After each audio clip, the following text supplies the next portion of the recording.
மாற்றுத்திறனாளிகள் யார் யாரெல்லாம் காத்திருப்போர் பட்டியலில் இருக்கிறார்களோ அவர்களுக்கெல்லாம் மாதாந்திர உதவித்தொகை வழங்கும் முறையில் கூடுதல் நிதி ஒதுக்கப்பட்டுள்ளது. அதேபோல் யாரெல்லாம் பல்வேறு கருவிகள் பெறுவதற்காக காத்திருக்கிறார்களோ அவர்களுக்காகவும் கூடுதலான நிதி அளிக்கப்பட்டுள்ளது. அதேபோல் ஓய்வூதியம் பெறுபவர்கள், அதாவது அரசு ஓய்வூதியம் இல்லை, சமூக ஓய்வூதியங்கள், ஓல்டேஜ் பென்ஷன், ஓஏபி பெறுபவர்களுக்கான அந்த திட்டத்தையும் கொஞ்சம் விரிவுபடுத்துவதற்காக கூடுதல் நிதி ஒதுக்கப்பட்டுள்ளது. இது போன்ற பல்வேறு எங்கு தேவைகளோ அங்கு நிதி அளிக்கப்பட்டுள்ளது. சில வருவாய் இழப்புகள் இயற்கையாக ஏற்பட்டுள்ளன. ஆனால் அதே நேரத்தில் வருவாய் நிர்வாகத்தை எவ்வாறு செம்மைப்படுத்தி கூடுதல் வருவாய் ஈற்றுவதற்கு வரி விதிப்பில் எங்கெங்கெல்லாம் பிரச்சனைகள் இருக்கிறதோ அந்த பிரச்சனைகளை களைந்து சீரான முறையில் வருவாயை கூட்டுவதற்கான ஒரு சில முயற்சிகளும் இந்த வரவு செலவு திட்டத்தில் காண முடியும். ஒட்டுமொத்த நிதி மேலாண்மையை பொறுத்த அளவில் 15வது நிதிக்குழு அளித்துள்ள பரிந்துரைகளின் அடிப்படையில் அதற்குள் எவ்வாறு நிதி பற்றாக்குறை சுமையை வைக்க வேண்டும் என்கிற நோக்கத்தோடு நிதி ஒதுக்கீடுகளும் சரி, எந்த அளவிற்கு கடன் அரசு பெறும் என்கிறதையும் அந்த அளவிற்குள் வைக்கப்பட்டுள்ளது.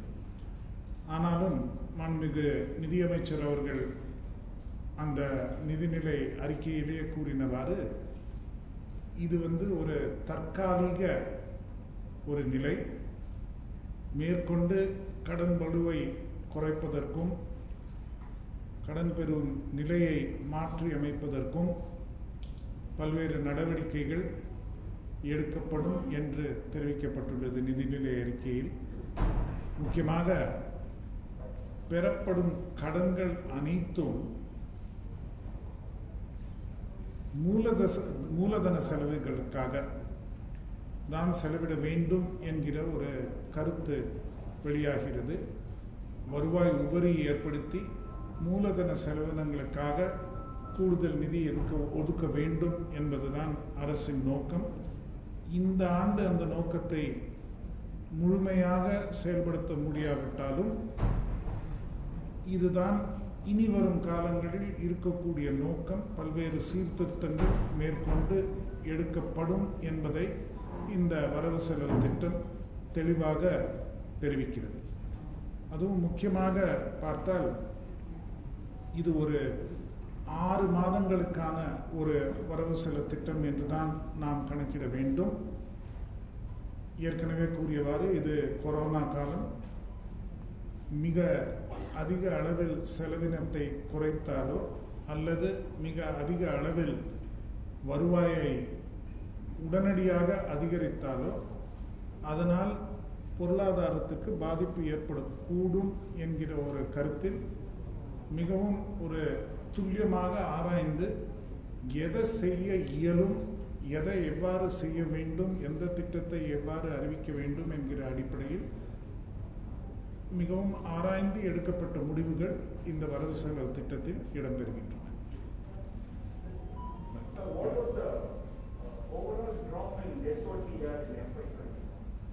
Overall drop in SOTR in FY?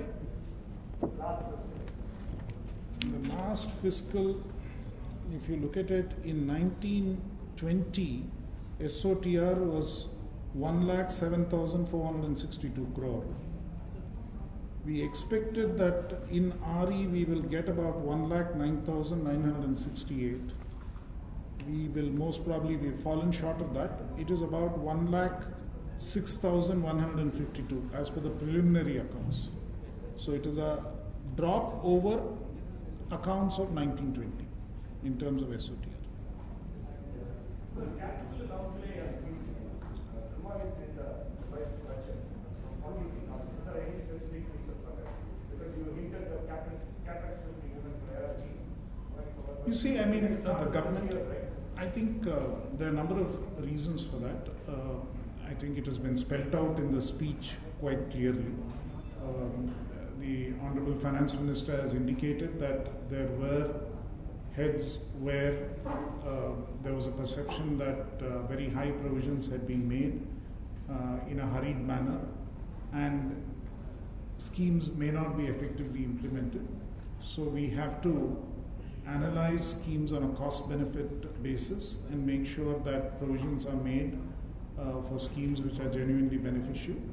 This is one aspect which the Honorable Finance Minister's speech points out very clearly. The other aspect, of course, is that while in some heads there is a reduction in the allocation for capital expenditure, in other heads there are increases. So it all depends on where the money is needed and how best the money can be spent. What is the likely borrowing amount of this? The likely total net borrowing amount has been indicated. The net borrowing is expected to be 92,484 crores.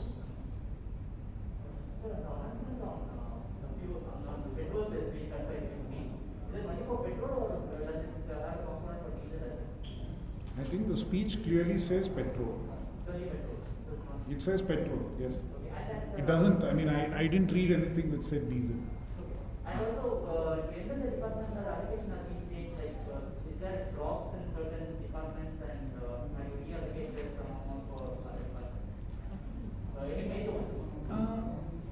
I would not say that there are substantive drops department-wise. I think what you will see is more reorientation towards certain other schemes within the same department or certain other requirements within the same department. If you look at overall the water sector, there might be a little drop on the irrigation side immediately because some provisions were thought to be unrealistic, that they will not get expended in the current year because it will take a while for schemes to take off. And instead we've had to provide more on, say, Jal Jeevan Mission, which is, water supply, drinking water supply. So within the water sector there are some adjustments. Similarly, in the road sector also there are adjustments between schemes which may not take off immediately and schemes which are more likely to require additional funding. And there is some, overall reduction as you have seen. So how do you see the trend on SOT of this? I know it's only the SOTR. We've had just one. How is the trend of third wave? You see, the point is, I think we saw good growth in April and May, but then the growth fell away a bit in June. We are awaiting the July numbers. So I'm hopeful that now that the second wave is more or less contained, so economic activity should pick up, and we should expect significant growth in the remaining part of the year. But we have to keep our fingers crossed because we really don't know what is going to happen. It's a year of uncertainty that is certainly there. And I think the estimates which have been made are fairly realistic. Overall SOTR estimates have been scaled down by almost 9,000 crore. So when you look at it on the base of the previous year, the growth is a little less than 20% in nominal terms. It is about 18% in nominal terms, which when you are looking at a low base should in normal circumstances be achievable. So I would say that the revised budget estimates are realistic and we should be able to achieve those targets. And with the plugging of leakages and with the additional enforcement effort which is planned to be taken both in the commercial taxes side and on the registration side, we should see the revenue targets in the revised budget being achieved. Sir, the TASMAC revenue is last year compared to Sorry. TASMAC revenue is கிட்டத்தட்ட அதே லெவலில் ஒரு marginal growth-ஓட போயிட்டு 32,000 அதே I think the exact number we'll get you. The exact number for the state excise, the CT on the VAT on TASMAC. How do you say? So அது கிட்டத்தட்ட we are on அது last இயரை காட்டிலும் வழக்கமாக இருக்கக்கூடிய growth இருக்கும்னு எதிர்பார்க்குறோம். Sir இப்போ white paper சொல்லியிருக்காங்க இயற்கையில் வந்து கடனுடைய அளவு அதிகரிச்சு போச்சு 82,000 crores மேலே போயிடுச்சு. இந்த வருஷம் குறையிறதுக்கான வாய்ப்பு இருக்கா? இந்த வருஷம் இப்போ உடனடியாக குறையாதுங்க. ஏன்னா அது ஏற்கனவே நிதியமைச்சர் அவங்க உரையில் சொன்ன மாதிரி இது வந்து ரெவென்யூ குறைஞ்சிருக்கு. ஏன்னா ரெவென்யூ வந்து இன்டரிம் பட்ஜெட் எஸ்டிமேட்ஸில் கொஞ்சம் அதிகமாக பிச் ஆகிருக்கு. ஏன்னா வந்து அந்த பொருளாதாரம் வந்து மீண்டும் உடனடியாக ஒரு இயல்பு நிலைக்கு திரும்புங்கிற ஒரு எதிர்பார்ப்பில் ஃபெப்ரவரியில் அது போட்டது. அதுக்கு பிறகு கொரோனா செகண்ட் வேவ் வந்துருச்சு. ரெண்டாவது 2020-21 ரிவைஸ்ட் எஸ்டிமேட்ஸில் போட்ட அளவுக்கு வருவாய் இல்லை. ஸோ அப்படி பார்க்கும்போது இந்த வருஷம் போட்டிருக்கிற பட்ஜெட்டில் போட்டிருந்த, அதாவது இடைக்கால நிதிநிலை அறிக்கையில் சொல்லியிருந்த அந்த வருவாய் மதிப்பீடுகள் கொஞ்சம் அதிகமாக இருந்ததுன்னு கருதப்பட்டது. அதனால் அது குறைக்கப்பட்டுள்ளது. ஆனால் செலவினங்கள்ங்கிறது குறைக்க ஒரு அந்த அந்த குறைக்க இயலாத ஒரு நிலை இருக்குது. இப்போ நீங்கள் எடுத்துட்டிங்கன்னா கிட்டத்தட்ட ஸ்பீச்லேயும் சொல்லியிருக்காங்க, கிட்டத்தட்ட 9,000 கோடிக்கு மேற்பட்ட ஒரு தொகை இந்த உடனடி இந்த கோவிட் ரிலீஃபுக்காக நிதி ஒதுக்கப்பட்டுள்ளது. ஸோ அப்படி கோவிட் ரிலீஃப்காக நிதி ஒதுக்கப்பட்டுள்ளதுன்னா அந்த நேரத்தில் அதை வந்து நம்ம வேறு வழி இல்லை. ஏன்னா ஏப்ரல் மேலே நீங்கள் பார்க்கும்போது கொரோனா தொற்று ஒரு பீக்கில் இருக்கும்போது கட்டாயமாக அந்த நிதி ஒடுக்க வேண்டிய ஒரு சூழ்நிலை. ஸோ அந்த அடிப்படையில் சில செலவினங்களை தவிர்க்க முடியாது.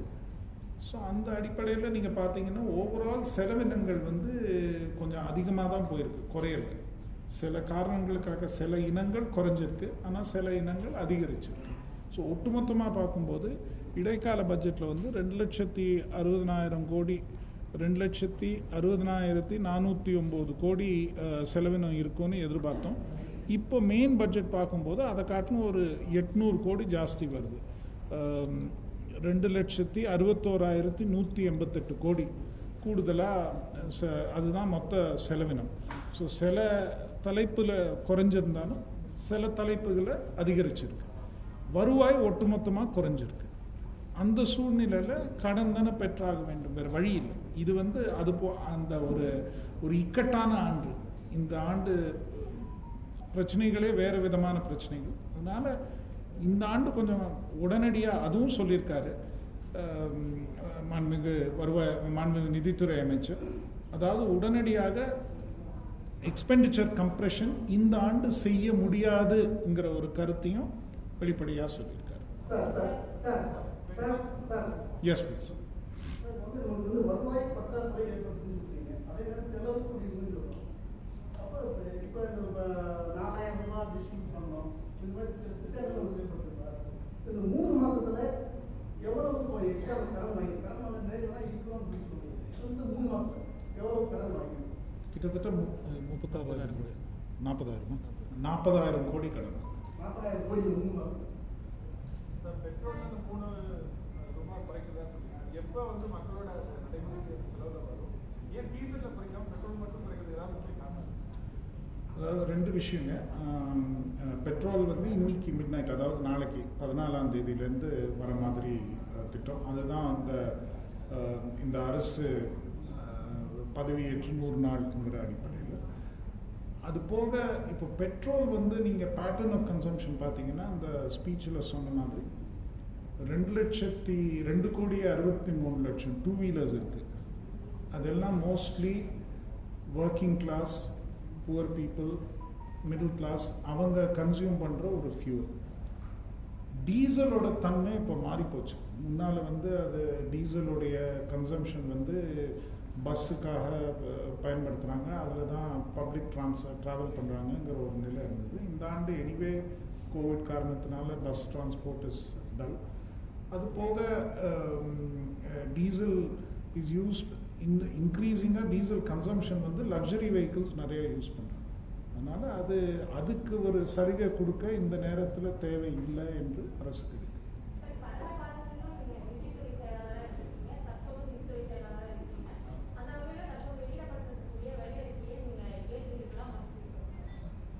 அதாவதுங்க 2 ரெண்டு, அதாவது நாங்கள் வந்து அரசுக்காக பணியாற்றுறவங்க.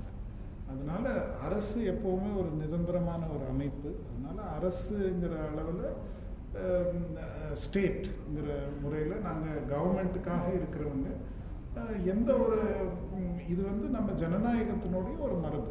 சேயிங் கவர்மெண்ட் வந்து எலெக்டட் கவர்மெண்ட் வரும், எலெக்டட் மாறும். அவங்களுக்கு நம்ம செலுத்த வேண்டிய மரியாதை, ஏன்னா அவங்க தான் மக்களால் தேர்ந்தெடுக்கப்பட்டவங்கிறது அந்த அடிப்படையில் இருக்காங்க. நாங்கள் வந்து ஒரு கவர்மெண்ட் எலெக்ட் ஆகி வரும்போது என்ன நிலைமை, என்ன அவங்களோட கொள்கைகள் இருக்கோ அந்த கொள்கைகளை எவ்வாறு பூர்த்தி செய்யணும், எவ்வாறு அதை நிறைவேற்றணுங்கிறது எங்கள் கடமை. அதனால வந்து நீங்கள் வந்து முன்னாலேயும் வந்திருக்கீங்க, பின்னாலேயும் வந்திருக்கீங்கன்னா இது இயல்பு. நாங்கள் எப்படியா இருந்தாலும் எங்களுக்கு கவர்மெண்ட்டில் தானே வேலை பண்ணியாங்க. ஒரு நிமிஷம் லெட் மீ ஃபினிஷ் ஒரு நிமிஷம். இப்போ நீங்கள் வந்து அந்த வெள்ளை அறிக்கையை நீங்கள் ஏற்றுக்கொள்வீர்களான்னு, அது வந்து இட்ஸ் பியூர்லி ஃபேக்சுவல் டாக்குமெண்ட். அதில் வந்து எல்லாமே தகவல்கள் தான் கொடுக்கப்பட்டுள்ளது. அது எல்லா டேபிளில் இருக்குது. இது வந்து ஒரு புது தகவல் எதுவும் நாங்களாக உருவாக்கின தகவல் கிடையாது. உள்ளபடியே ஒவ்வொரு ஆண்டோடைய தகவல் அதனுடைய ஒரு தொகுப்பு. இது முன்பு அளிக்கப்பட்ட வரவு செலவு திட்டங்களையும் சரி, முன்பு அளிக்கப்பட்ட மாநில கணக்காயிரம் கணக்குகளையும் சரி, அதுலேருந்தே நீங்கள் பார்த்துடலாம். இதில் வந்து எந்த புது தகவலும் இருக்கு. இதை வந்து நீங்கள் ஒரு 10 இல்லை 15 ஆண்டு காலத்தில் நீங்கள் ஒப்பிட்டு பார்த்தீங்கன்னா எப்படி அந்த மாறுதல்கள் ஏற்படுதுங்கிறது அந்த வெள்ளை அறிக்கையில் தெரியுது. ஒரு ஸ்டேஜில் 2001 2002 ஒரு வெள்ளை அறிக்கை வெளியிட்டாங்க. அப்போ பார்க்கும்போது செலவினங்கள் தான் பெரிய பிரச்சனையாக இருந்தது.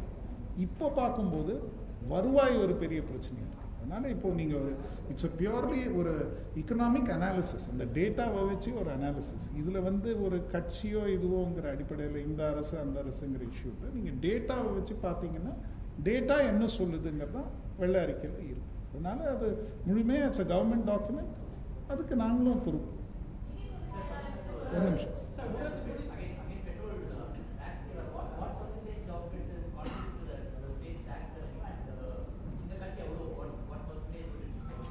இல்லை, அதாவது the revenue loss is estimated at 1,160 crores in a full year. What percentage of tax revenue is petroleum state? Petrol and diesel நீங்கள் ரஃபாக பார்த்தா ஒரு ஆண்டுக்கு ஒரு பெட்ரோல் டீசல் ரெண்டும் சேர்த்து பார்த்தீங்கன்னா ஒரு ஆண்டுக்கு ஒரு 22-23,000 கோடி வரும்.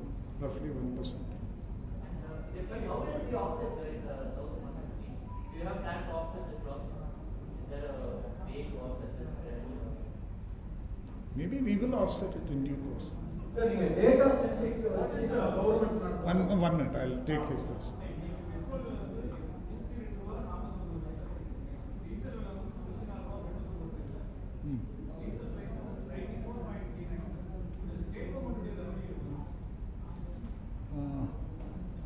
I don't have that immediate number, but state government, அதாவது the breakup பார்த்தீங்கன்னா it is there in that PPAC website, Petroleum Product and Advisory Committee. ஃபுல்லாக இருக்கும். அதில் என்னென்னா இப்போது ஒட்டுமொத்த ரெவென்யூவில் கடைசியாக நான் இது பண்ணி பார்த்தபோது ஸ்டேட் கவர்மெண்ட்டோட ரெவென்யூ 2 ஐட்டமும் சேர்ந்து it is about 12 to 13 rupees. 12 to 14 ரூபாய் வரைக்கும் வரும் petrol diesel based on percentage. Whereas central government revenue is about 32 rupees or 34 rupees or the budget speech. Yes. அதான் இப்போ சொன்னேனே, அது ஒரு 35,000 கோடி ஒரு ஆண்டுக்கு வருங்க. ஒரு நிமிஷம். 1 minute, I'll just finish with him and come to you. Yeah. கேளுங்க சார். கொரோனா காலகட்டத்தில் வந்து டாஸ்மாக் நிறைய மாதங்கள் மூடப்பட்டிருந்தது. வழக்கமான வருமானம் வந்து எவ்வளோ வந்திருக்கும்? அதாங்க அதாவது நீங்கள் டாஸ்மாக் வருமானத்தை பொறுத்தளவில் நீங்கள் என்ன பார்க்கணுன்னா லாஸ்ட் இயர் ஃபெப்ரவரிலையும் அப்புறம் மார்ச்லேயும் அந்த ஏப்ரல்லையும் டேக்ஸ் ரேட் இன்க்ரீஸ் பண்ணும். ஸோ வால்யூம் கொஞ்சம் குறைஞ்சிருந்தாலும் டேக்ஸ் ரேட் இன்க்ரீஸ் ஆனதுனால இந்த ஓவரால் ரெவென்யூ கிட்டத்தட்ட ஒரே லெவலில் இருந்தது, ஒரே சீராக இருந்தது. ஆனால் இந்த வருஷம் வந்து அந்த டாஸ்மாக் கடைகள் மூடி இருந்த காலம் இதுவரைக்கும் பார்த்தீங்கன்னா அந்த அத்தனை எண்ணிக்கை நாட்கள் இல்லை. அதனால் வால்யூம் க்ரோத் ஓரளவுக்கு ரீசனபிளாக இருக்குது. ஸோ அதனால் ஒரு ஆண்டுக்கு இந்த இப்போல்லாம் நாங்கள் பார்க்கும்போது ஒரு 4-5% ஒரு ஆக்சுவலி வால்யூம் growth ஒரு 2-3% தான் இருக்கு. பட் இது வந்து நீங்கள் 2 விதமாக பார்க்கணும். ஒரு விதத்தில் கடைகளின் எண்ணிக்கை குறைக்கப்பட்டுள்ளது, ஹைவேஸில் இருக்கிற கடைகள் மூடப்பட்டுள்ளது, பார் மூடப்பட்டுள்ளது. அப்படியெல்லாம் பார்க்கும்போது ஓவரால் கன்சம்ஷன் கொஞ்சம் குறையறதுக்கான வாய்ப்பு இருக்குது. ஓவரால் சொசைட்டி பாயிண்ட் ஆஃப் வியூவில் பார்த்தீங்கன்னாலும் அது வந்து பப்ளிசிட்டி கேம்பெயின், அவேர்னஸ் கேம்பெயின் எல்லாம் வந்து குடிப்பழக்கத்தை விட்டுவிட வேண்டும் என்கிற ஒரு அவேர்னஸ் கேம்பெயினும் நடக்குது. அதனால இப்போ நீங்கள் சிகரெட் எல்லாம் எப்படி வந்து இப்போ குறைஞ்சிட்டே வருதோ, டொபாக்கோ கன்சம்ஷன் குறைஞ்சிட்டே வருதோ, அதே வந்து இனி வரும் காலத்தில் வந்து லிக்கர் கன்சம்ஷனும் குறையும். அந்த ரெவென்யூ நம்பி நம்ம இருக்க முடியாது, அந்த ரெவென்யூ குறையதான் செய்யும். அதனால வந்து அந்த ரெவென்யூவை வச்சு நம்ம முழுமையாக நம்பி இருக்கணுங்கிற ஒரு சூழ்நிலை நம்மளால அது லாங் டேர்மில் பார்க்க முடியாது. மற்ற சோர்சஸ் ஆஃப் ரெவென்யூ பார்த்தே ஆகணும். அது ஒரு மாநிலத்துக்கும் ஒரு கட்டாயம், இந்த மாநிலம் மட்டும் இல்லை, எந்த மாநிலத்துக்கும் ஒரு கட்டாயம். Yes sir. Data centric base பண்ணி கவர்மெண்ட் நம்ம இந்த பட்ஜெட்டை எய்ம் பண்ணியிருக்கோம் அப்படின்னு. அப்போ இதுவரை நம்ம கிட்ட டேட்டா இல்லை, இல்லைன்னா மிஸ்மேனேஜ்மெண்ட்ஸ் எதுவும் லாஸ்ட் இதெல்லாம் நடந்ததா? ஏன்னா டேட்டா இல்லைன்னு கண்டினியூஸாக ஃபினான்ஸ் இல்லை, அதாவது டேட்டா வந்து குவிக்லி ஆக்சசிபிள் ஃபார்மில் இருக்கணும். டேட்டா வந்து அட்மினிஸ்ட்ரேட்டிவ் டேட்டா பல்வேறு இடங்களில் இருக்கும். அங்கங்கே இருக்கக்கூடிய அலுவலகங்களில் ஃபைல்ஸில் இருக்கும், ரெஜிஸ்டர்ஸில் இருக்கும், மேனுவலாக வச்சுருப்பாங்க. அதெல்லாம் கம்ப்யூட்டரைஸ் பண்ணி ஒரு இடத்துல உடனடியாக சேகரித்து அந்த டேட்டாவை வந்து நல்ல முறையில் பயன்படுத்தி கொள்வதுங்கிறது ஒரு முக்கியமான விஷயம். அதே நேரத்தில் பல்வேறு துறைகளில் தனித்தனியாக டேட்டா மெயின்டைன் பண்ணுறாங்க, அவங்க துறை சார்ந்த டேட்டா. அந்த டேட்டாவை, அந்த இன்ஃபர்மேஷனையும் நீங்கள் வந்து எல்லாரும் மற்ற துறைகளும் ஆக்சஸ் பண்ணுற மாதிரி இருந்தால் தென் கட்டாயமாக அதை அனலைஸ் பண்ணி என்ன முடிவுகள் எடுக்கலாம், எப்படி எடுக்கலாங்கிற ஒரு சிஸ்டம் கொண்டு வர முடியும். ஸோ அது வந்து டேட்டா கலெக்ஷன் மெத்தட்ஸ், ரெலவெண்ட் டேட்டாவை வந்து கலெக்ட் பண்ணுறது, ரெண்டாவது டேட்டாவை சரியான முறையில் கம்பைல் பண்ணுறது, இது ரெண்டும் முக்கியம். அந்த மாதிரி டேட்டா பேஸாக மெயின்டைன் பண்ணாமல் அங்கங்கே ஒரு ஃபைல்லையோ இல்லை ஒரு ரெஜிஸ்டர்லேயோ இருந்தால் அது ஒன்றும் பயனுள்ளதாக இருக்காது. அதுவும் மாநிலம் முழுவதும் ஒவ்வொரு இடத்துலையும், ஒவ்வொரு மாவட்டத்துலேயும், ஒவ்வொரு வட்டத்துலேயும் இருந்ததுன்னா அதெல்லாம் சேகரித்து வைக்கிறது தான் ஒரு நல்ல பயனை தரும். இன்னைக்கு மிட் நைட்டுங்க.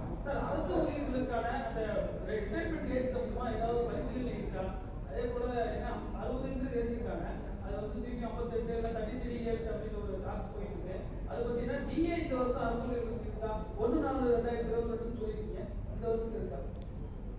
அதாவது நம்பர் 1, ரெண்டாவது கொஸ்டின் முதல்ல சொல்றேன். 1/4/2022 இந்த நிதியாண்டு கிடையாது, அடுத்த நிதியாண்டு. ஸோ அதுலேருந்து நீங்கள் புரிஞ்சுக்கணும். ரெண்டாவது வந்து எனக்கு தெரிஞ்ச அளவில் நான் வந்து இந்த ரிட்டையர்மெண்ட் ஏஜ் சம்மந்தமாக ஊடகங்கள் தான் பார்க்குறோமே தவிர அரசு மட்டத்தில் நான் ஒன்றும் இது வரைக்கும் பார்த்தது.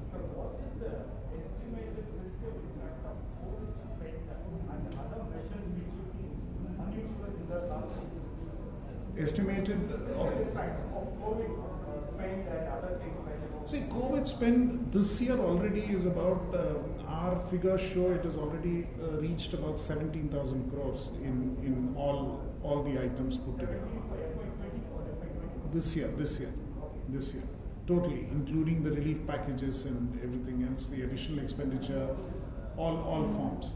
So when you look at it, it's almost, say, 0.7-0.8% of GDP, about 0.8% of GDP.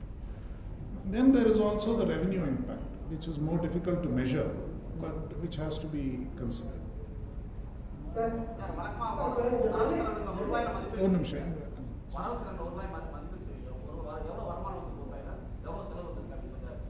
அந்த டாக்குமெண்ட்ல இருக்குங்க, அந்த அது கொடுத்துடலாம். அதில் அந்த கிராஃப் மாதிரி போட்டிருப்பாங்க, அது கொடுக்க சொல்லுங்க.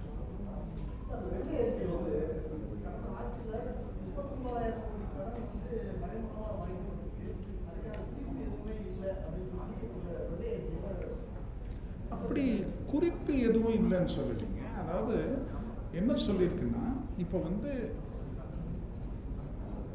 2 விதமாக இருக்குங்க. அதாவது கடனாக வாங்கக்கூடிய தொகை, ஓகே, அது வந்து அரசியலமைப்பு சட்டத்தின் கீழ் நாங்கள் ஒரு மாநில அரசு ஒன்றிய அரசுக்கு கடன் ஏற்கனவே பட்டிருந்தா அவங்களுடைய ஒப்புதல் இல்லாமல் மேற்கொண்டு கடன் பெற முடியாது. சரிங்களா? அந்த அடிப்படையில் ஒன்றிய அரசு வந்து நீங்கள் இவ்வளோ கடன் பெறலான்னு ஒரு எண்ணிக்கையை ஒரு ஆண்டும் நிர்ணயிக்கிறாங்க. இப்போ என்ன அதுலேருந்து தெரியுதுன்னா, உண்மையான நிதி பற்றாக்குறை என்பது ஒரு நம்பர் இருக்கு. நம்ம எடுத்துட்டோம்னா 1000 ரூபாய் இருக்கு நிதி பற்றாக்குறைன்னு. அதுக்கு முழுமையாக வழக்கமாக பார்த்தோம்னா முழுமையாக கடன் வாங்கணும். அந்த 1000 ரூபாய்க்கு முழுமையாக கடன் வாங்காமல் அதில் வந்து 900 ரூபாய்க்கு கடன் வாங்கியிருக்கோம். பாக்கி 100 ரூபாய் வந்து வேற எங்கேருந்தோ வந்திருக்கு. அது வேற எங்கேருந்து வந்திருக்குன்னா அந்த பப்ளிக் அக்கௌண்ட்னு சொல்லக்கூடியது. இந்த பப்ளிக் அக்கௌண்ட்டில் எப்பேற்பட்ட 2-3 விதமான டிரான்சாக்ஷன்ஸ் 2-3 விதமான டிரான்சாக்ஷன்ஸ் ஏற்படுது. இப்போ வந்து டெபாசிட், இப்போ நீங்கள் கோர்ட்லேயோ இல்லை இப்போ லேண்ட் அக்விசிஷனுக்காகியோ ஏதாவது நம்ம வந்து டெபாசிட் பண்ணோம்னா அது வந்து அரசனுடைய தொகுப்பு நிதியிலேருந்து வெளியே போயிடுது, கன்சாலிடேட்டட் ஃபண்ட்லேருந்து வெளியே போயிடுது. ஆனால் தொடர்ந்து பப்ளிக் அக்கௌண்ட்டில் இருக்குது. அதே மாதிரி சில நிறுவனங்கள், இப்போது எலக்ட்ரிசிட்டி போர்டோ இல்லை சிவில் சப்ளைஸ் கார்பரேஷனோ அந்த மாதிரி இருக்கக்கூடிய நிறுவனங்களுக்கு நம்ம நிதி ஒதுக்கி கொடுத்தோம்னா சில நேரங்களில் அவங்களுக்கு உடனடியாக தேவையில்லைன்னா, இந்த நிதியாண்டில் கொடுக்குறோம் அவங்களுக்கு உடனடியாக தேவையில்லைன்னா அவங்க அந்த அரசு கணக்கில் வச்சு பப்ளிக் அக்கௌண்ட்டில் அவங்களுக்கு ஒரு கணக்கு இருக்கும், அந்த கணக்கில் வச்சுட்டு அடுத்த ஆண்டு எடுத்துப்பாங்க. ஸோ அது போன்ற சில இதுங்க. அதே போல் சில நேரங்களில் என்ன ஆகும், இப்போ வந்து 31/3 இந்த கடைசி நாள் அன்று சில பில்லு கிளியர் ஆகும். அந்த பில்லு கிளியர் ஆகி கவர்மெண்ட்டோட தொகுப்பு நிதியிலேருந்து அந்த பணம் வெளியே போயிடுது. ஆனால் அந்த யாருக்கு அந்த பில்லு கொடுக்குறோமோ, எந்த ஒரு கான்ட்ராக்டரோ ஒரு நபருக்கு அந்த பில்லு கொடுக்குறோமோ அந்த பில்லு போய் அவங்களுக்கு சேராது. அது வந்து 31/3க்கு பதிலாக 1/4 அன்னைக்கு போய் சேரும். அப்படி இருக்கும்போது அது அடுத்த நிதியாண்டுக்கு போயிடுது. இந்த மாதிரி பல கணக்குகள் இருக்கும். அதெல்லாம் சேர்த்து தொகுப்பு தான் இந்த பப்ளிக் அக்கௌண்ட்டுங்கிற கணக்கு. அது வந்து ஒரு தனி கணக்காக மெயின்டைன் பண்ணுறது. இப்போ என்ன ஆயிருக்குன்னா, அந்த 3 ஆண்டுகள், அந்த 3 ஆண்டுகளில் இந்த பப்ளிக் அக்கௌண்ட் கணக்கு கொஞ்சம் அதிகமாக இருந்திருக்கு. அதுதான் இஷ்யூ.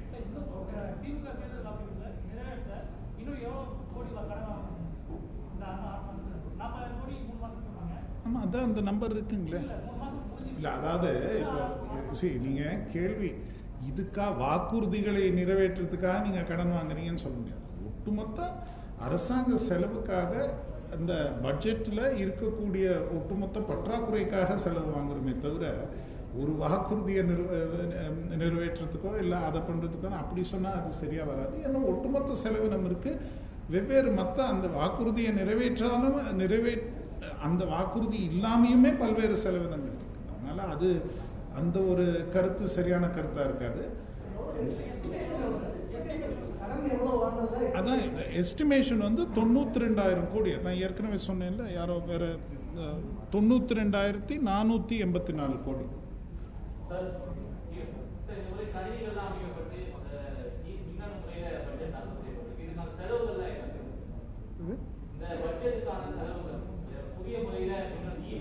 அதாவதுங்க, இந்த திட்டம் வந்து பார்லிமெண்ட்ல, அதாவது அவங்க வந்து இந்த விதான்னு ஒரு புது முறை கொண்டு வந்திருக்காங்க.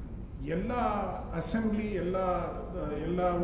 எல்லா மாநிலங்களில் இருக்கக்கூடிய சட்டசபைகளும் இந்த விதான் மோடுக்கு போயிடணும். என்ன இல்லைன்னா நீங்கள் அசம்பிளியில் பார்த்தீங்கன்னா நிறைய பேப்பர் இருக்கும், நிறைய அது எல்லாத்தையும் அவாய்ட் பண்ணிவிட்டு நேரடியாக கம்ப்யூட்டர் மூலமாக நீங்கள் அப்லோட் பண்ணுறதுங்கிற அந்த முறை கொண்டு வந்திருக்காங்க. அந்த திட்டத்தின் கீழ் அவங்க கிட்டத்தட்ட ஐ திங்க் ஒட்டுமொத்தமாக எல்லா இனங்களும் சேர்ந்து அந்த திட்டத்தினுடைய மொத்த எஸ்டிமேட் 20 கோடி. அது பெர்மனெண்ட் இன்ஃப்ராஸ்ட்ரக்சர். அங்கே அசம்பிளியில் அந்த கம்ப்யூட்டர்ஸ் இன்ஸ்டால் பண்ணுறது மற்றது எனக்கு எக்ஸாக்டாக அவங்க அசம்பிளி செக்ரட்டரியை கேட்கணும். அது போன்ற ஒரு திட்டம். அது வந்து ஒன்றிய அரசும் மாநில அரசும் இணைந்து செயல்படுத்தக்கூடிய ஒரு திட்டம். அவங்க வந்து 60% கொடுக்குறாங்க, நாங்கள் 40%.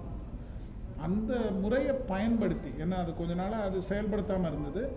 மற்ற சில மாநிலங்களில் முன்னால் செயல்படுத்திட்டாங்க. இப்போ ஒரிசா போன்ற மாநிலங்கள் எடுத்திங்கன்னா அந்த சென்றாண்டே அவங்க வந்து இது போன்ற இந்த பட்ஜெட்டுக்கு போயிட்டாங்க. ஒன்றிய அரசும் இந்த ஆண்டு இந்த பட்ஜெட் முறையை பின்பற்றினாங்க. அதே முறையில் தான் நாங்களும் செய்யணும். ஸோ இதுக்குன்ட்டு ஒரு தனி கூடுதல் செலவினம்னு சொல்ல முடியாது.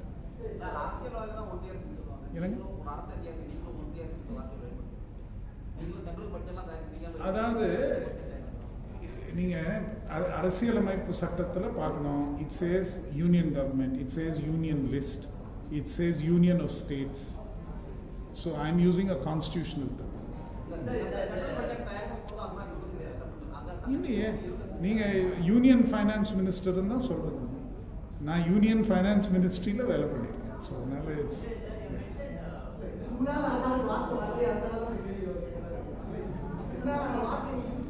அது நான் வந்து பல்வேறு பட்ஜெட் ஸ்பீச்சஸ் பல்வேறு இதில் union government, union finance ministry, union expenditure, சில நேரங்களில் மத்திய அரசுன்னு சொல்லுவோம், சில நேரத்தில் யூனியன் சொல்லுவோம். ரெண்டும் இட்ஸ் என்ன சொல்றது, இட்ஸ் போத் சினோனிம்ஸ். அது ரெண்டும் பயன்படுத்தலாம். ஒரு நிமிஷம். அதாவது தமிழ்நாடு வங்கின்னு இல்லைங்க. அதாவது இது ஒரு நீண்ட ஒரு தொலைநோக்கு ஒரு திட்டம். ஐடியா இஸ் தட், அதாவது நம்ம வந்து பல்வேறு ட்ரெஷரிஸ் எல்லாம் வச்சுருக்கோம், சப் ட்ரெஷரி வச்சுருக்கோம். ஒவ்வொரு தாலுக்கா அளவில் ஒரு சப் ட்ரெஷரி வைக்கிறதுங்கிறது நம்மளுடைய நோக்கம். இப்போ என்னன்னா, ஒரு பேங்க் மூலமாகவோ இல்லை வேற சிஸ்டம் மூலமாக நம்ம வந்து நம்ம நிதிகளை வைத்திருந்தால் நம்மளுடைய நிதி கவர்மெண்ட் சிஸ்டம்லேருந்து வெளியே போய் வங்கியில் போய் நிற்கும். அது வங்கியில் போய் நிற்கும்போது அது நமக்கு மாநிலத்துக்கு அங்கே பயன்படாமல் கூட அந்த நிதி இருக்கலாம். அப்படி இருக்கும்போது நமக்கு வட்டி நம்ம வந்து வட்டி கொடுத்து கடன் வாங்கி வேற எங்கேயோ பேங்க்கில் அந்த பணம் ஐடிலாக இருக்கிறது ஒரு நல்ல முறை இல்லை. எந்த அளவுக்கு அந்த நிதி வந்து அரசு கணக்குலேருந்து வெளியே போகாமல் அரசு கணக்குக்குள்ளேயே இருக்கக்கூடிய ஒரு சூழ்நிலையை ஏற்படுத்துவதற்கு என்னென்ன வழிகள்னு பார்க்கும்போது, ரிசர்வ் பேங்க் ஆஃப் இந்தியா வந்து ஒரு புது முறையை கொண்டு வந்திருக்காங்க. அந்த முறையில் பேமெண்ட்ஸ் பேங்க்னு, சிம்பிள் பேமெண்ட்ஸ் பேங்க்ஸுங்கிற ஒரு முறையை கொண்டு வந்திருக்காங்க. ஸோ அதனால் எப்படி வந்து இந்த ட்ரெஷரி சிஸ்டமை நம்ம கருவூலங்கள், சார்கருவூலங்களை இனி வரும் காலத்தில் ஒரு பேங்காக மாற்ற முடியுமாங்கிற ஒரு எண்ணம் தான். S.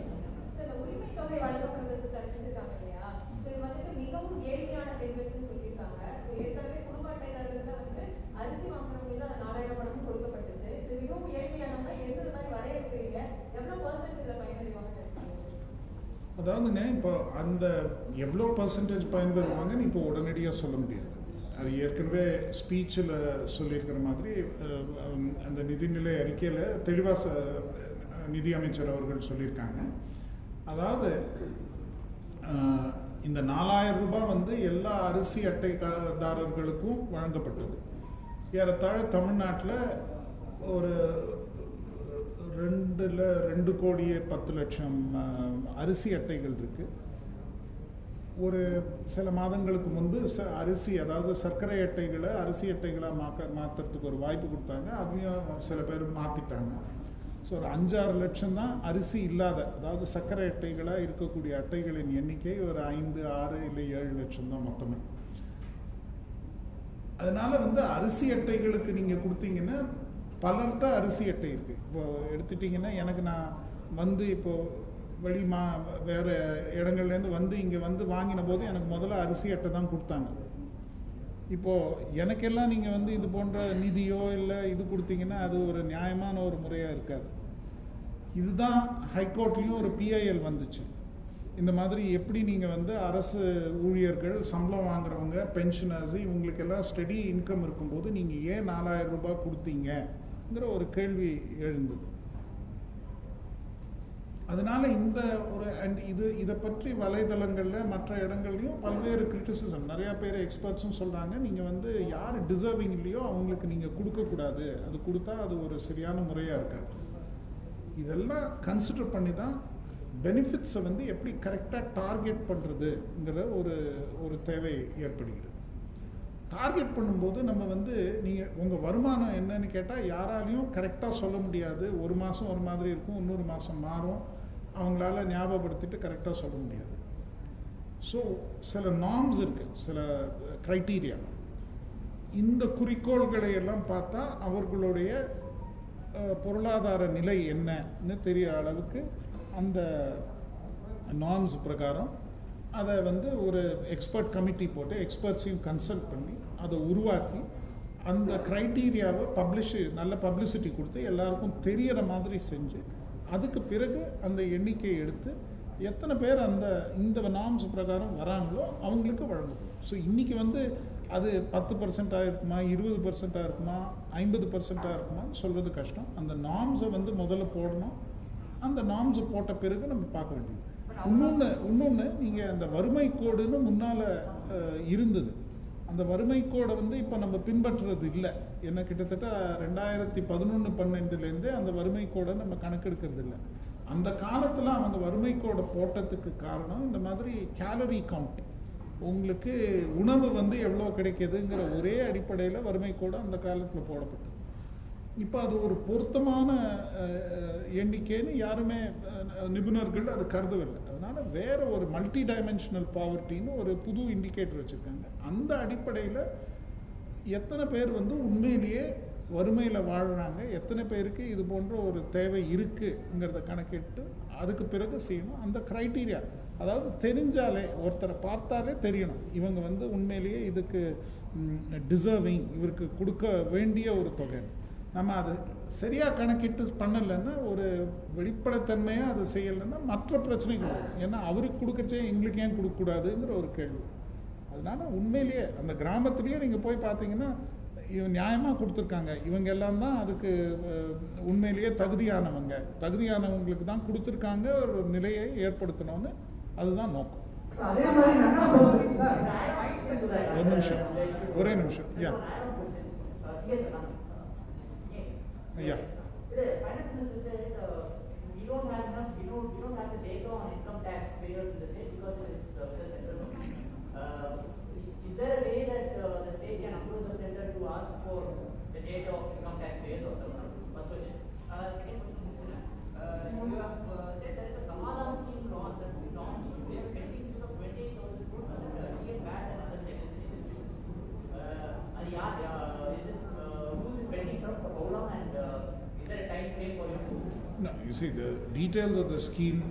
Number one, we will approach the government of India to find out whether we can get the income tax department to see what data we can get. There could be some issues there.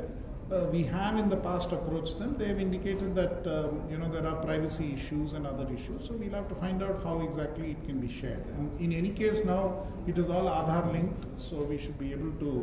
Let's hope we are able to find a solution to that issue. But that is only one source of data. Income tax payers already in this country are a very small proportion.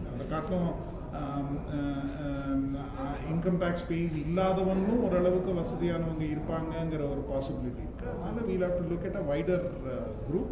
But it's an important group. ஏன்னா income tax கட்டுறவங்களுக்கு நீங்கள் மறுபடியும் போய் ஒரு பேசிக் income கொடுக்கறதுங்கிறது ஒரு பொருத்தமாக இருக்காது. அதனால் அதை வந்து நீக்கிட்டு தான் அடுத்த குரூப்புக்கு போகணும். அது ஒரு முக்கியமான குரூப். அதுக்கான முயற்சிகள் எடுப்போம். ரெண்டாவது, இந்த சமாதான் ஸ்கீமை பொறுத்த அளவில் இது வந்து VAT dues would be at least 4 to 5 years old. VAT dues வந்து 2007 VAT Act வந்தது, 2017 வரைக்கும் இருந்தது. அந்த 10 வருஷத்து காலத்தில் இருக்கக்கூடிய TN VAT dues. அது போக TN GST, அதுக்கு முன்னால் இருந்த தமிழ்நாடு ஜெனரல் சேல்ஸ் டேக்ஸ் ஆக்டுக்கு கீழேயும் டியூஸ் இருக்கும். ஸோ அதனால் அந்த டியூஸையும் பார்க்கலாம். I'll take last two questions.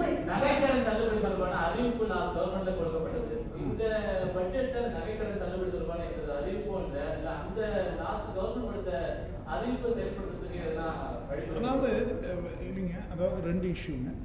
அதாவது லாஸ்ட் கவர்மெண்ட்ல கொடுத்தது முதல்ல பயிர்க்கடனுக்காக கொடுத்தாங்க. அந்த பயிர்க்கடனுக்காக நிதி ஒதுக்கப்பட்டுள்ளது. 4800 கோடி நிதி ஒதுக்கப்பட்டுள்ளது.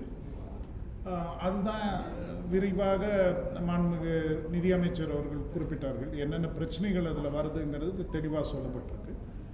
அதே மாதிரி பிரச்சனைகள் கிராப்பில் ஜுவல் லோன்லையும் வர வாய்ப்பு இருக்குங்கிறது ஒரு ப்ரிலிமினரி இண்டிகேஷன்.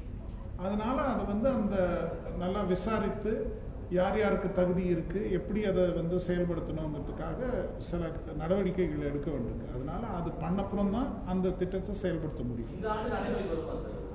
அது அந்த விசாரணை எத்தனை நாள் ஆறுதுங்கிறத பார்க்கணும். அதை நான் வந்து இப்போ வந்து உறுதியாக இப்போ வரும் 3 மாதத்தில் வரும் 5 மாதத்தில் வரும்னு சொல்ல முடியாது. ஒரு நிமிஷம் அதாவது ஒன்றிய அரசு வந்து மகளிர் சுய உதவி 10 கோடி 10 லட்சத்துல இருந்து 20 லட்சமா உயர்த்திருக்காங்க. எதுங்க? சுய உதவி கடன் வாங்க ஆமாம், ஒன்றிய அரசு இப்போ வந்து ஆர்பிஐ பண்ணியிருக்காங்க. 4 லட்சம் பெண்ணுக்கு வந்து 1262 கோடி வந்து கடன் கொடுக்கலாம், தொழில் முனைவருக்கு வந்து கொடுக்கலாம் அப்படின்னு சொல்லியிருக்காங்க. நம்ம மாநில அரசு என்ன சார்? அதுதான் நம்ம இந்த பட்ஜெட்லையும் சொல்லியிருக்கோங்க. அதாவது கிட்டத்தட்ட 20,000 கோடி கிரெடிட் லிங்கேஜ் வந்து செல்ஃப் ஹெல்ப் குரூப்ஸுக்கு, கிட்டத்தட்ட 1 lakh செல்ஃப் ஹெல்ப் குரூப்ஸ்க்கு தமிழ்நாட்டில் செய்வோம்னு சொல்லியிருக்கோம். ஸோ நீங்கள் சொல்கிற கணக்கு பிரகாரம் தான் அதுவும் வருது. அதாவது உரிமை தொகை வந்து எல்லாத்துக்கும் அரிசிக்காக எல்லாத்துக்கும் உரிமை தொகை கொடுக்க முடியாது அப்படிங்கிற உரிமை தொகை 1000 ரூபாய் மகளிருக்கு. அதே மாதிரி தான் அந்த மகளிருக்கு பேருந்து வந்து இலவச பேருந்து கட்டணம், அது வந்து அதையும் செக்யூரிட்டி பண்ணுறது ஏதாவது பண்ண போறீங்களா? எல்லாருமே அவங்க பயன்படுறாங்க. இப்போ அரசு ஊழியர்களும் அதெல்லாம் போகிறாங்க, சாதாரண கூலிக்கு போனவங்களும் அதெல்லாம் போகிறாங்க. இப்போ அதை என்ன பண்ண போறீங்க? அதாவதுங்க நீங்கள் ஒரே மாதத்துலேயே ஒரு நிமிஷம், ஐ திங்க் இப்போ இருக்கக்கூடிய நீங்கள் அந்த பட்ஜெட் ஸ்பீச்சில் பார்த்தீங்கன்னா சொல்லியிருக்கோம், அரசு பேருந்துகளில் பயன் செய்யக்கூடியவர்களின் எண்ணிக்கை குறைஞ்சிட்டு வருதுன்ட்டு. நிறைய பேர் அது நீங்கள் பார்த்துருப்பீங்க. 2 கோடி 8 லட்சம் பேர்லேருந்து இப்போ கிட்டத்தட்ட அது குறைஞ்சி ஒரு டெய்லி ஒரு 1 கோடி 31 லட்சமா என்னமோ எண்ணிக்கை வருது. விச் மீன்ஸ் தட் பேருந்தில் பயணிப்பவர்களின் எண்ணிக்கை முன்பு இருந்த அளவுக்கு இல்லை.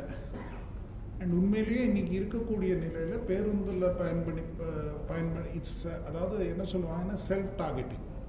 அது போன்ற இப்போ ஒரு அரசு பள்ளியில் மாணவர் படிக்கிறார்கள் என்றால் அவர்கள் வந்து ஒரு வறுமையில் வாழும் குடும்பம் இல்லை ஏழ்மையான குடும்பம் நீங்கள் மோரலஸ் கருதலாம்.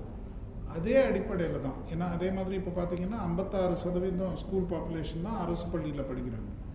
கொஞ்சம் வசதி உள்ளவங்க எல்லாம் தனியார் பள்ளிக்கு போயிட்டாங்கங்கிறது நமக்கு தெரியுது இந்த டேட்டா பார்க்கும்போது. அதே மாதிரி தான் பேருந்தில் பயணம்.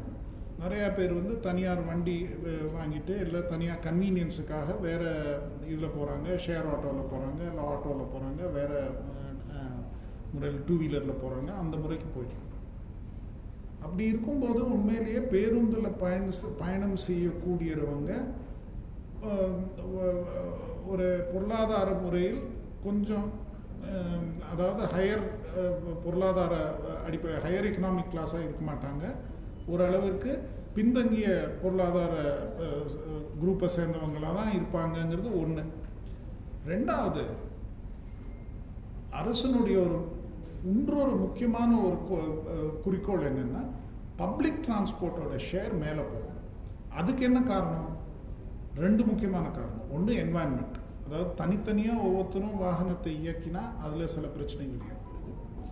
ரெண்டாவது ஆக்சிடென்ட்ஸ், அதாவது நீங்கள் வந்து எல்லாரும் ஒரு பஸ்ஸில் போனாங்கன்னா அந்த அளவுக்கு மற்ற வாகனங்கள் குறையும், அந்த அளவுக்கு ரோட் டிராஃபிக் குறையும், அந்த அளவுக்கு ஆக்சிடென்ட்ஸ் குறையுங்கிறது 2வது தியரி. இது மற்ற நாடுகளில் அர்பன் டிரான்ஸ்போர்ட்டுக்கு இது ஒரு முக்கியமான தியரியாக சொல்கிறாங்க.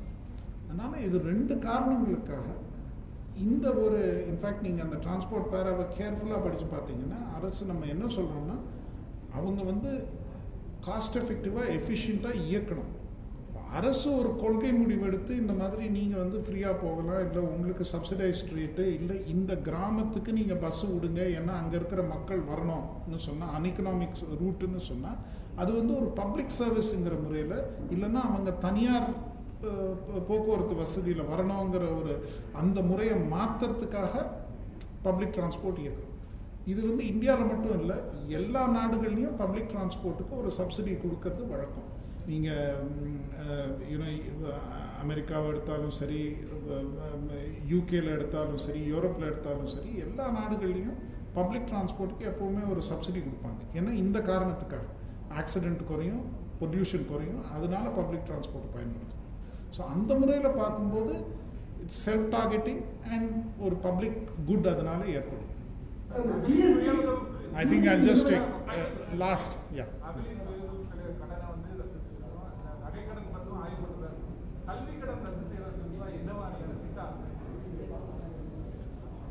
We will examine that in due course because இது ரெண்டும் வந்து எங்க கண்ட்ரோல்ல இருக்கக்கூடிய கோஆபரேட்டிவ் பேங்க்ஸ்ல இருக்கக்கூடிய கடன்கள். கல்வி கடன்கள் எங்க கண்ட்ரோல்ல, மாநில அரசு கண்ட்ரோல்ல இல்லாத ஒரு சூழ்நிலை. அதை வந்து தனியாக தான் பார்க்கணும். எக்கனாமிக் ஸ்டேட்டஸ் பஸ்ல போற எல்லாருக்கும் ஃப்ரீயா இருக்குமா? லேடிஸ் எல்லாரும் யூஸ் பண்ணுவாங்க. அந்த கான்டெக்ஸ்ட் அதாவது you see the point is no, the point on bus transport is that the point I made is that certain cases it is self-targeting. It is like MNREGs, Mahatma Gandhi Rural Employment Guarantee Scheme. You don't have to prove that you are poor. But அந்த மாதிரி heart labour செய்யறதுக்கோ இல்லை அந்த மாதிரி போய் வேலை செய்யறதுக்கோ only genuinely poor will go ங்கிற அடிப்படை. It is because of COVID, I think nobody uses schools or closed. I mean, obviously you will see a drop in passenger flow. No, I'm talking about even otherwise. This is 1920 numbers, even before COVID. If you see that, it is before COVID. மத்திய அரசு வர வேண்டிய GST பாய்ச்சல் எவ்வளவு இருக்கு, நிலுவையில் எவ்வளவு இருக்கு, நமக்கு எவ்வளவு வர மத்திய அரசு எவ்வளவு வரும்? அதாவதுங்க ஜிஎஸ்டி பொறுத்த அளவுக்கு இப்போ என்னன்னா ஓரளவிற்கு அந்த தொகைகள் தொடர்ந்து வந்துட்டு இருக்குங்க. அதாவது ஒரு 3 மாதம் இல்லை 4 மாதம் சம்டைம்ஸ் ஒரு கேப் விழும். இப்போ அந்த புது முறை கொண்டு வந்திருக்காங்க. அதாவது உடனடியாக அந்த தோப்பு நிதி அவங்கள்ட்ட இருக்கக்கூடிய அந்த இழப்பீட்டு நிதியில் பணம் இல்லைன்னா, இல்லை அந்த இழப்பீடு செஸ் இருக்கு இல்லையா, அந்த மேல்வரி, அந்த கலெக்ஷன் போதுமானதாக இல்லைன்னா அந்த கடன் வாங்கி நாங்கள் கொடுக்குறோங்கிற ஒரு முறை கொண்டு வந்திருக்காங்க. ஸோ அந்த அடிப்படையில் ஐதர் ஒரு மானியமாகவோ இல்லை கடனாகவோ எங்களுக்கு அந்த நிதி தொடர்ந்து கிடச்சிட்ருக்கு. ஒவ்வொரு மாதமும் 2 மாதத்துக்கு அவங்க கொடுத்துட்ருக்காங்க. அதில் ஒரு 2 மாதம் இல்லை 4 மாதம் கேப் இருந்தது. அந்த கேப் தொடர்ந்து இருந்துகிட்ருக்கு. ரெண்டாவது, இந்த ஐஜிஎஸ்டி செட்டில்மெண்ட்டும் முன்னால் 2017-18 சில பிரச்சனைகள் இருந்தது. அது ரொம்ப நாள் செட்டில் பண்ணாமல் இருந்து சென்ற ஆண்டு அது செட்டில் ஆயிடுச்சு. இப்போ ஓரளவுக்கு சீராக அதுவும் போயிட்டு. ஸோ அது வந்து ஒரு பெரிய தொகை நமக்கு பாக்கி இருக்குன்னு நான் சொல்ல மாட்டேன். அந்த ஹெட்டில் அது ரொட்டீனாக வந்துட்டு இருக்கிறது. Last question sir.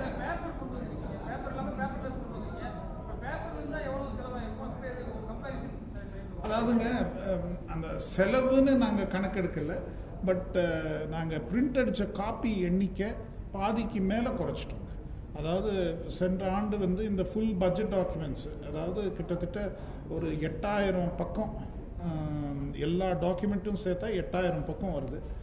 அதனோடது 1070 காப்பி அடிச்சிட்டு இருந்தோம். அதை இப்போ கணிசமாக குறைச்சிட்டு இந்த ஆண்டு 400 குறைச்சிருக்கோம். அடுத்த ஆண்டு அதையும் மேற்கொண்டு குறைச்சிருக்கோம். வரலையா? அது உடனடியாக கொடுக்க சொல்லுங்க.